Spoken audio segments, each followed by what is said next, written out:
अरविंद केजरीवाल हरियाणा के हैं, उनके उनके प्रति एक सेंटीमेंट है यहाँ के लोगों में।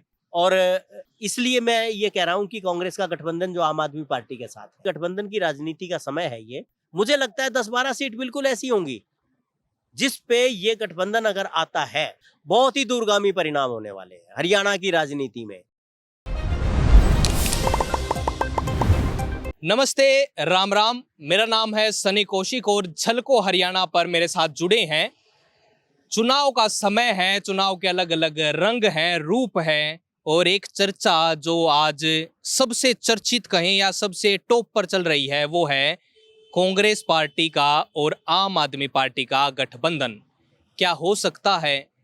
बातें तो उठ रही हैं, और होगा तो किसको फायदा होगा, किसको नुकसान होगा, और अगर गठबंधन होने वाला है तो कांग्रेस को आखिर जरूरत क्यों पड़ गई? क्योंकि 2,500 के लगभग तो कैंडिडेट है जिन्होंने आवेदन कर दिया।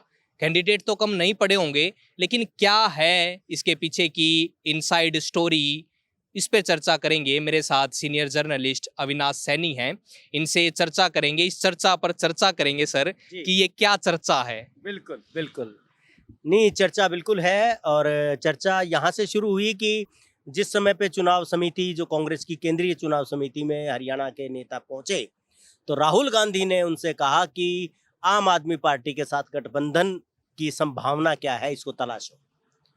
उसके बाद से चर्चा शुरू हुई है और आप तक भी पहुंची है, आपके नेताओं के भी बयान आए हैं इसमें। और कांग्रेस के जो नेता हैं उन्होंने भी इस पे अपनी बात कही है। तो मुझे लगता है कि ये वो बात है जो सिरे चढ़ सकती है। लोग इसको कितना ही ये माने कि ये गठबंधन नहीं हो सकता क्योंकि कांग्रेस के पास 90 की 90 सीटों पे अपने उम्मीदवार हैं, और आम आदमी पार्टी के उम्मीदवार अगर कहीं पे आएंगे, अगर उनको सीट देंगी, तो जो कांग्रेस के कार्यकर्ता जो पिछले 5 साल से मेहनत कर रहे हैं उस विधानसभा क्षेत्र में, उनका हक मारा जाएगा और वो विद्रोह कर देंगे और उनके विद्रोह की स्थिति में कांग्रेस को नुकसान होगा। ऐसी बहुत सारी बातें भी लोगों के बीच में हैं। लेकिन मैं आपको बता दूं कि अगर ये गठबंधन होता है तो ये कांग्रेस के लिए भी फायदेमंद है और आम आदमी पार्टी के लिए भी फायदेमंद है। और ये राहुल गांधी की जो राजनीतिक परिपक्वता है, मैं इसको इसकी निशानी मानता हूं, इस गठबंधन को अगर ये होता है तो। कितनी सीटों पर बात चल रही है? क्या शेयर होगा दोनों का? ये अभी बात नहीं चल रही है। अभी उन्होंने संभावना तलाशने की बात की है, और संभावना जब तलाशते हैं तो जो हरियाणा के नेता हैं उन्होंने एक दो ने अपनी तरफ से इस पे थोड़ा सा ये जताया है कि हमें ज़रूरत नहीं है, हम हरियाणा में अपने दम पे जीत सकते हैं। और लोकसभा चुनाव इसका एक इसका उदाहरण है। लेकिन उन नेताओं का भी अपनी जगह पे कहना ठीक है, क्योंकि उनको लगता है कि उनके पास उम्मीदवार हैं। जो आपने शुरू में बात कही थी कि 2,500 से ज्यादा तो उम्मीदवार हैं कांग्रेस के पास। लेकिन सिर्फ ये हरियाणा की बात नहीं है, ये राष्ट्रीय राजनीति की बात है। जो राहुल गांधी ने जिस परिपक्वता की मैं बात कर रहा हूं ना, उसके बहुत सारे आयाम हैं। एक आयाम ये है कि अभी लोकसभा चुनाव में इंडिया गठबंधन बना, और इंडिया गठबंधन लोकसभा चुनाव के लिए बना था, लेकिन उस इंडिया गठबंधन की जो ताकत है वो लोकसभा के अंदर देखने को मिली। लोकसभा में अभी जो सत्र हुआ था, मानसून सत्र हुआ, इसमें जो इंडिया गठबंधन के जो दल थे उन्होंने लोकसभा में यूनाइट होके, इकट्ठे होके, और जो भारतीय जनता पार्टी की जो सरकार है उसके ऊपर बहुत बड़ा हमला बोला।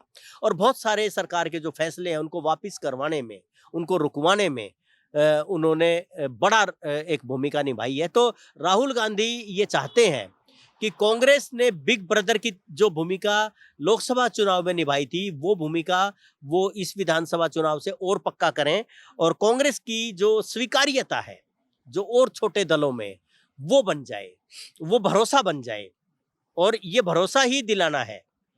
ये भी तो हो सकता है कि आगे आने वाले चुनाव की प्लानिंग कर रहे हैं कि हमें ये इंडिया गठबंधन इसको बनाए रखना है, इसे जोड़े रखना है। बिल्कुल बिल्कुल यही है कि इसको लॉन्ग टर्म लेके जाना, आगे लेके जाना है। और आप देखिए कि आगे आगे कौन से चुनाव होने हैं। आगे महाराष्ट्र का चुनाव होना है, उसमें इंडिया गठबंधन साथ रहेगा। इसके अलावा झारखंड के चुनाव होने हैं, उसमें इंडिया गठबंधन साथ रहेगा। आगे चलें तो दिल्ली के चुनाव है। अब आप दिल्ली और गुजरात की बात कीजिए। दिल्ली में कांग्रेस इस समय पे बहुत बुरी स्थिति में है। दिल्ली के चुनाव की अगर बात करें, पिछले चुनाव में भी कुछ हासिल नहीं हुआ था, उससे पिछले चुनाव में भी नहीं हासिल हुआ था। पिछले 2 चुनाव में कांग्रेस गुजरात में बीजेपी को टक्कर देते-देते और सरकार बनाते-बनाते, इससे पिछले चुनाव में तो सरकार बनाते-बनाते चूक गई थी ना। 10-12 सीटों का फ़र्क था कांग्रेस और बीजेपी में। ये बात अलग है कि बाद में बीजेपी के कैंडिडेट जो कांग्रेस के कैंडिडेट हैं वो बीजेपी में चले गए। लेकिन कांग्रेस ने कड़ी टक्कर दी और पिछले चुनाव में भी कड़ी टक्कर रही, लेकिन आम आदमी पार्टी वहाँ पे एक इंडिपेंडेंट अलायंस था, जिसकी वजह से कांग्रेस के बहुत सारे वोट कटे और आम आदमी पार्टी को भी कोई फ़ायदा नहीं हुआ। तो ये जो दुश्मन का दुश्मन दोस्त, तो अब आम आदमी पार्टी को भी ये समझ में आ गया है और कांग्रेस भी इस समझदारी के साथ है कि अगर अलग अलग लड़ेंगे तो आप बीजेपी को नहीं हरा सकते और बीजेपी को हराना है तो आपको इकट्ठे आना पड़ेगा। तो मुझे लगता है कि ये दिल्ली की राजनीति और जो गुजरात की राजनीति है उसके लिए भी ये बहुत ज़रूरी है।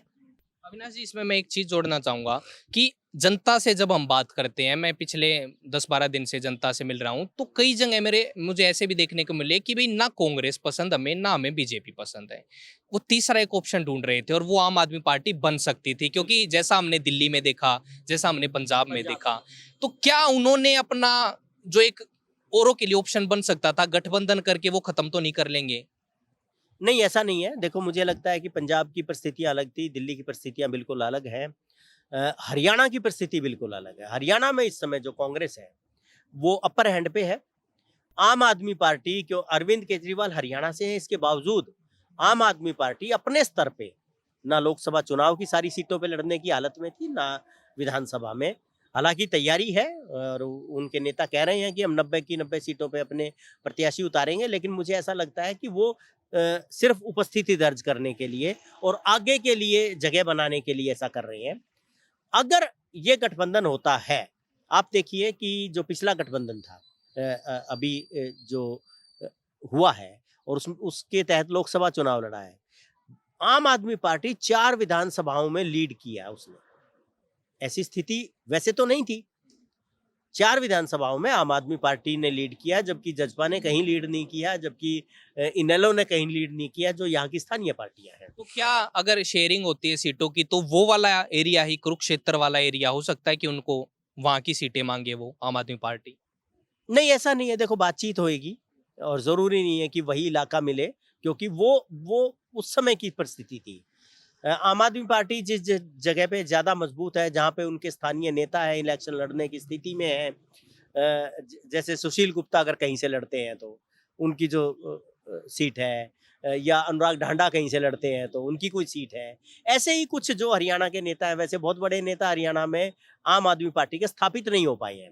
अरविंद केजरीवाल हरियाणा के हैं, उनके उनके प्रति एक सेंटिमेंट है यहाँ के लोगों में और इसलिए मैं ये कह रहा हूँ कि कांग्रेस का गठबंधन जो आम आदमी पार्टी के साथ है। अभी एक गठबंधन हुआ है इनेलो का और बहुजन समाज पार्टी का, मतलब जाट प्लस एससी। मैं इसी पे आना चाह रहा हूँ कि सभी पार्टियों का गठबंधन हो गया। ये तो बीजेपी का गोपाल कांडा के साथ, जेजेपी का एएसपी के साथ, आज़ाद पार्टी जो चंद्रशेखर आज़ाद हैं, और जेजेपी ने बीएस उसके साथ कर लिया, इनेलो ने, माफ़ कीजिए, इनेलो ने बीएसपी के साथ कर लिया, कांग्रेस आम आदमी पार्टी के साथ। तो किस तरीके की ये राजनीति चल रही है? क्या किसी भी पार्टी को ये नहीं लग रहा कि हम अकेले जीत पाएंगे? देखिए, ये बहुत मुश्किल है। जेजेपी और इनेलो की हालत तो आप जानते हैं इस समय पे क्या है। वो अपने लेवल पे कोई सीट निकाल लें, जैसे अभय चौटाला की सीट है, उस पे भी क्वेश्चन मार्क लग सकता है, लेकिन फिर भी हम मान लें कि वो सीट है। इसके अलावा जेजेपी का कौन सा नेता है जो अपनी सीट बिल्कुल निर्विवाद रूप से निकालने की स्थिति में है? मतलब मुझे ऐसा लगता है कि गठबंधन की राजनीति का समय है ये और केंद्र में भी जो सरकार बनी है गठबंधन से बनी है, बिना गठबंधन के वो भी नहीं बनती। विपक्ष भी गठबंधन से बना है और महाराष्ट्र में गठबंधन की सरकार चल रही है, गठबंधन विपक्ष में है। मुझे ऐसा लगता है कि हरियाणा में बेशक कोई बड़ा गठबंधन ना बने, लेकिन ये गठबंधन जो बनता है आम आदमी पार्टी का, ये बहुत इसमें इसके ना बहुत छोटी-छोटी चीज़ें हैं, मैं आपको बताऊँगा कि एक तो ये है कि जो बीजेपी करती है, बीजेपी बहुत छोटे स्तर के जो नेता हैं, जो 2000 2500 वोट जिनके हाथ में है, 1000 1200 वोट भी हैं, उनको भी अपने साथ जोड़ती है ताकि नाम जुड़े, फला नेता जुड़े, फला नेता जुड़े, फला नेता जुड़े। ये माइंड गेम है कि बहुत सारे नेता बीजेपी में आ रहे हैं। अभी बीजेपी ने बहुत सारे नेताओं की एंट्री करवाई है अपनी पार्टी में। ये माइंड गेम है कि बीजेपी में नेता आ रहे हैं क्योंकि उनको लगता है कि बीजेपी सरकार बनाएगी। इसी तरह से लोकसभा चुनाव में भूपेंद्र सिंह हुड्डा की अगुवाई में, शैलजा की अगुवाई में बहुत सारे नेता कांग्रेस में आए। ये भी एक माइंड गेम था कि लोगों को ये दिखे कि बड़े बड़े नेता भी कांग्रेस के साथ आ रहे हैं क्योंकि कांग्रेस जीत रही है। तो इसलिए ये माइंड गेम भी चलता है। दूसरा, इससे होता क्या है, बीजेपी का बड़ा गठबंधन भी आप देखें, एनडीए भी देखें, उसमें बहुत छोटे छोटे दल हैं। लोकसभा चुनाव की टिकट भी उनको नहीं मिलती। ऐसे दल हैं बहुत सारे जिनको लोकसभा चुनाव की एक भी टिकट नहीं मिली, वो विधानसभा के इंतजार में है कि विधानसभा में हमें 2-4 सीट मिलेंगी। कांग्रेस ने गठबंधन किया लोकसभा चुनाव में, लोकतंत्र सुरक्षा पार्टी, बिल्कुल अपोजिट ध्रुव पे खड़े थे। बीजेपी से निकले हुए वो नेता थे राजकुमार सैनी, उसके साथ कांग्रेस ने गठबंधन किया, कोई सीट नहीं दी उनको। लेकिन उससे फर्क पड़ता है। एक बड़ा समुदाय, एक बड़ा वोट बैंक, वो बेशक एक जगह पे बहुत बड़ा नहीं है, लेकिन 90 विधानसभा सीट है, तो ये बड़ा चुनाव नहीं होता लोकसभा, ये विधानसभा का बहुत छोटे छोटे मार्जिन से हार जीत होती है।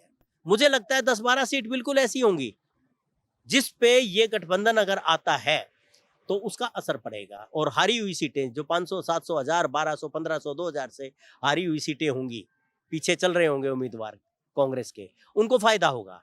लेकिन अविनाश जी, इससे कैसे बचेंगे? मतलब खबरें तो ऐसी भी वायरल चर्चा होने लगी कि राहुल गांधी चाहते हैं गठबंधन, लेकिन भूपेंद्र हुड्डा नहीं चाह रहे हैं। टिकटें का पहले ही बंटवारा नहीं हो पा रहा था, यहाँ पर और कुछ सीटें, मतलब हो सकता है 7, 8, 10 सीटें देनी पड़े। तो ये अब कैसे इनको संभालेंगे? और हरियाणा कैसे एक्सेप्ट करेगा इसको? भूपेंद्र सिंह हुड्डा कैसे एक्सेप्ट करेंगे? कुमारी शैलजा कैसे एक्सेप्ट करेंगी? देखो, मुझे लगता है कि ये गठबंधन जो है ना, ये चाबी है इसकी, एक्सेप्ट करने की चाबी है।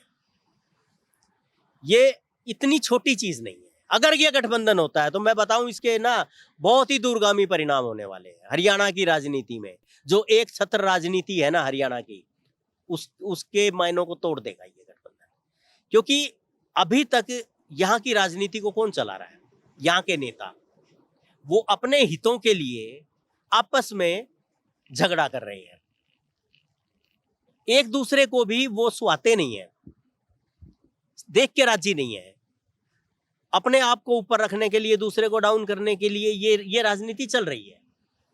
अब अगर हाईकमान ये तय करता है कि आम आदमी पार्टी के साथ गठबंधन होगा, तो कुछ नेताओं के तो ऊपर से ये बात जाएगी ना, मतलब उनकी नहीं चली। वो चाहते हैं कि गठबंधन ना हो, लेकिन हाईकमान ने ये गठबंधन कर दिया, तो क्या मैसेज जाएगा पूरे हरियाणा में कि भाई कोई एक छत्र नहीं है, सबको मिलकर चलना पड़ेगा, तब सरकार बनेगी।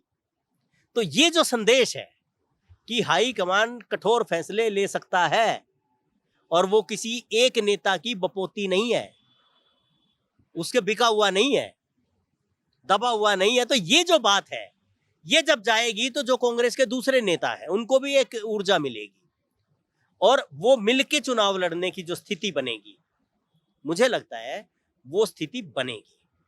बिल्कुल। और ये भी हो सकता है कि निशाना, मतलब नजरें कहीं है और निशाना कहीं और चलाना चाहते हैं। और दोस्तों, देखना होगा गठबंधन की खबर कब तक आती है, ऐलान कब तक होता है और इकट्ठी प्रेस कॉन्फ्रेंस कब होगी, और ये पता चलेगा कि कितनी सीटों पे शेयरिंग हुई है, या बस ये सिर्फ एक चर्चा है और चर्चा बन के रह जाएगी। और उम्मीद है कि 1-2 दिन में लिस्ट, जो पहली लिस्ट है, बीजेपी की भी आ सकती है, कांग्रेस की भी आ सकती है, कल भी आ सकती है, परसों भी, या क्या पता रात को भी आ जाए। तो चर्चाएं हैं और इन चर्चाओं के बीच में हम ऐसी चर्चा आपके सामने लेकर आते रहेंगे। आप झलको हरियाणा पर हमारे साथ जुड़े रहें। मेरा नाम है सनी कौशिक। अविनाश जी मेरे साथ इस चर्चा में जुड़े, कैमरे के पीछे है साहिल। इस वीडियो में इतना ही। राम राम।